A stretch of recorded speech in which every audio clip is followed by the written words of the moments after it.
கரூர் வேலுச்சாமிபுரத்தில் விஜயின் பிரச்சாரத்தின் போது கூட்ட நெரிசலால் அடுத்தடுத்து பலரும் மூச்சு திணறல் ஏற்பட்டு மயங்கி விழுந்த நிலையில் மருத்துவமனையில் அனுமதிக்கப்பட்டனர்.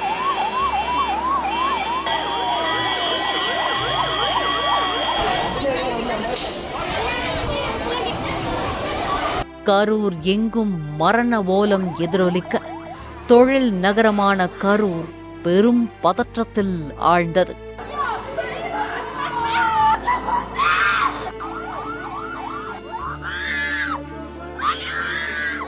கரூர் கூட்ட நெரிசல் சம்பவம் குறித்த தகவல் கிடைத்ததும் அமைச்சர்களையும் அண்டை மாவட்ட ஆட்சியர்களையும் அனுப்பி வைத்த முதலமைச்சர் இரவு 9 மணி அளவில் தலைமைச் செயலகத்திற்கு சென்று மூத்த அமைச்சர்கள் உயர் அதிகாரிகளுடன் ஆலோசனை மேற்கொண்டார். பின்னர் தனது முகாம் அலுவலகத்திற்கு திரும்பிய முதலமைச்சர் நள்ளிரவு 12 மணி அளவில் சென்னை விமான நிலையத்திற்கு சென்று அங்கிருந்து தனி விமானம் மூலம் திருச்சிக்கு சென்றடைந்தார். பின்னர் அங்கிருந்து சாலை மார்க்கமாக கரூருக்கு பயணமானார். விஜய் பிரச்சாரத்தில் ஏற்பட்ட கூட்ட நெரிசலில் சிக்கி உயிரிழந்தவர்களின் உடல்கள் கரூர் அரசு மருத்துவமனையில் கிடத்தப்பட்டிருந்த நிலையில் அவற்றிற்கு அஞ்சலி செலுத்திய முதலமைச்சர் இறந்தவர்களின் குடும்பத்தினருக்கு ஆறுதல் கூறினார்.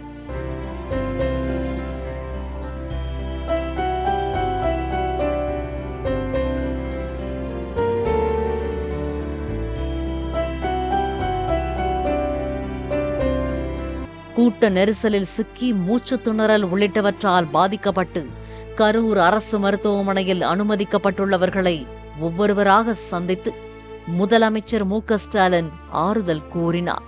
கூட்ட நெரிசலால் பாதிக்கப்பட்டோருக்கு அளிக்கப்படும் சிகிச்சை குறித்து கேட்டறிந்த முதலமைச்சர் பின்னர் மருத்துவர்களுடன் ஆலோசனை மேற்கொண்டார்.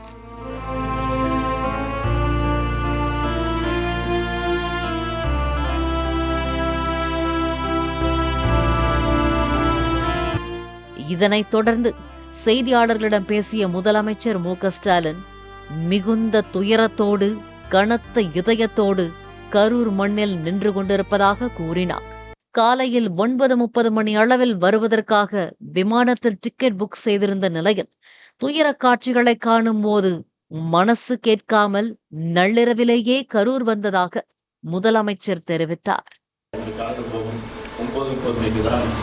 வரலாம் என்ற முடிவு செய்து விமானத்தை டிக்கெட்டை பதிவு செய்திருக்கிறார்.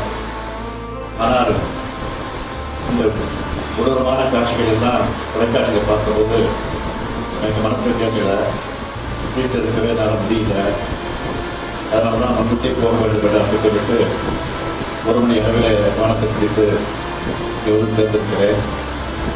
கரூரில் அரசியல் கட்சி நடத்திய கூட்டத்தில் ஏற்பட்ட கூட்ட நெரிசல் சம்பவத்தில் அரசியல் செய்ய விரும்பவில்லை என்று கூறிய முதலமைச்சர் ஒரு நபர் விசாரணை ஆணையம் அளிக்கும் அறிக்கையின் அடிப்படையில் நடவடிக்கை எடுக்கப்படும் என உறுதியளித்தார்.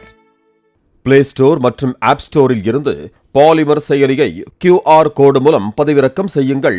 செய்திகளை உடனுக்குடன் பெறுங்கள்.